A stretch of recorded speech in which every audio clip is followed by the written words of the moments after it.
पानी का लेवल नीचे चला जा रहा है और वृक्षों की हानि होती चली जा रही है, ऑक्सीजन कम होता वातावरण में चला जा रहा है। ये धीरे धीरे जैसे जैसे पाप बढ़ते जाएंगे वैसे वैसे प्रकृति त्राहिमाम बुलवा देगी सबको। अभी मनमानी आचरण कर ले, जैसे हमें तो डर लग रहा है कि इसी जन्म में भगवत प्राप्ति कर ले, आगे और कलिकाल ऐसा आता चला जाएगा भगवत प्राप्ति का।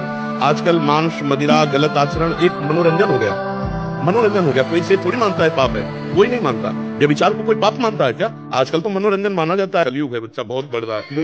से जाने के बाद मन बेचैन हो जाता है, वजन बढ़ने लगता है, उसके बाद कम होने लगता है जाने के बाद। हाँ, ये तो खैर भगवत धाम यहाँ तो परमाणु ऐसे अभी जगह जगह कीर्तन भगवत कथा भगवान नाम बड़े प्रेमी महात्मा विराजमान है, इसलिए ऐसा। पर अपने में रहे, देखो अपने में रहे तो कुछ नहीं बिगड़ने वाला। अगर नाम चल रहा है और दूसरों के दोष दर्शन करके अपने अंदर ना आने दे तो हम सुरक्षित बने रहेंगे। नाम पहाड़ू दिवस निश्चित, लंका में रहकर के जानकी जी कैसे सुरक्षित है? नाम पहाड़ू दिवस निश्चित, ध्यान तुम्हार कपाट। रात दिन नाम जपो, भगवत ध्यान, तो सुरक्षित रहोगे कहीं भी रहो। जो तुम्हारे साथ आकर बुरा व्यवहार करे तुम उसके साथ अच्छा व्यवहार करो। आप अच्छे महात्मा हो तो हमको हर विक्षेप पर विजय प्राप्त करनी है। हम बैठे हजारों लोग आकर बातें कर रहे हैं तो हमको अपने स्वरूप में रहना है। बाजार में जाते हैं इत्र लेना है तो इत्रे की दुकान से मतलब, दुनिया बिक रही, हमसे क्या मतलब है?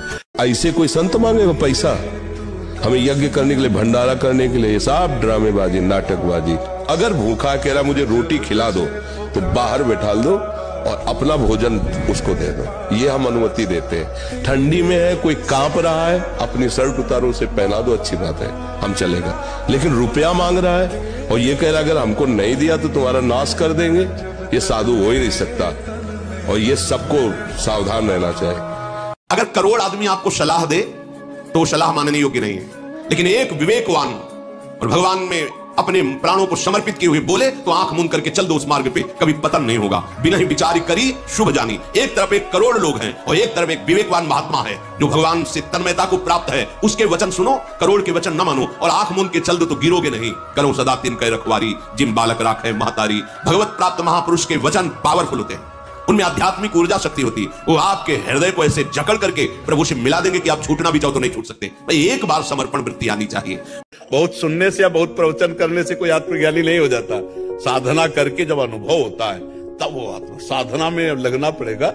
अब साधना क्या साधना हो रही कलयुगी प्राणी की?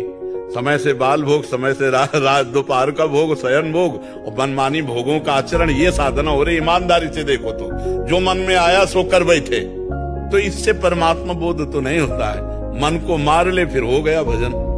मन को मार ले, एक एक तरंग उसकी मार दे, एक एक वृत्ति उसकी मार दे। हम मन कहे कि अमुक हो नहीं, फिर जो जलाए फिर उस समय मैं शरीर नहीं हूं, तब बात समझ में। ये तो बड़ी कहानी है। इसलिए हमें लगता है नाम जप करो भगवान का खूब अधिक से अधिक और पवित्र आचरण करो, दूसरों को सुख पहुंचाओ, इसी से काम बन जाएगा।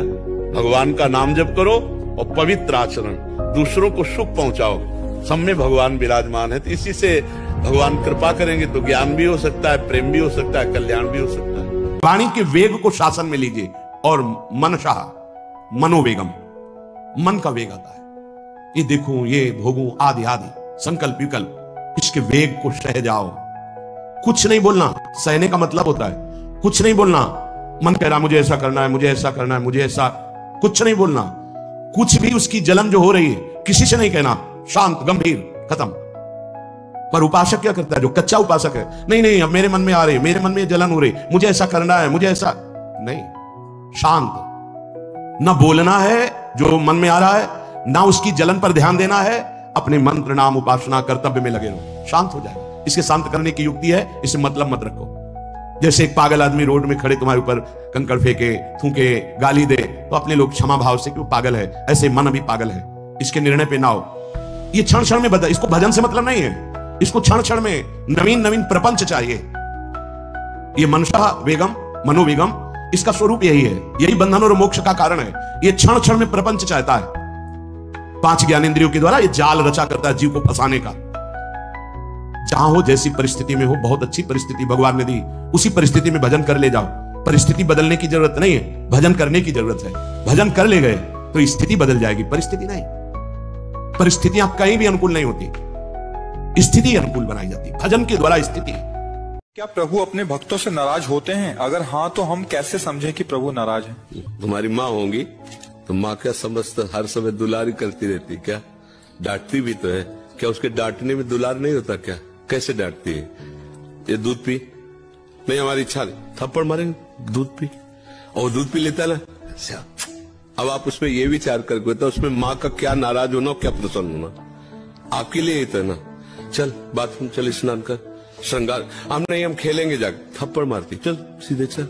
ये मारा की नाराजगी है, वो बच्चा समझ रहा है नाराजगी नहीं। अपार करुणा सिंधु भगवान, हम नरक में गिरने जा रहे हैं, हमको घसीटते हैं। उस समय उनका जो घसीटना होता है हमें लगता है गुस्सा हो रहे हैं। भगवान गुस्सा नहीं हो रहे, भगवान कृपा कर रहे हैं, पर हम वो समझ नहीं पाते हैं। अनंत माताओं में जो वात्सल्य, अब मैं उससे प्यार करूंगी जो सिर्फ मेरे से प्यार करता है, और वो भगवान है, वो सिर्फ भगवान है। किसी की तरफ ऐसा मत देखो कि वो नाराज हो गया तो हम दुखी हो जाए। मस्त रहो, गलत करो मत तो गलत सहो मत, फिर तुम्हारा कोई बाल बांका नहीं कर सकता। ऐसे बिल्कुल मस्त रहो।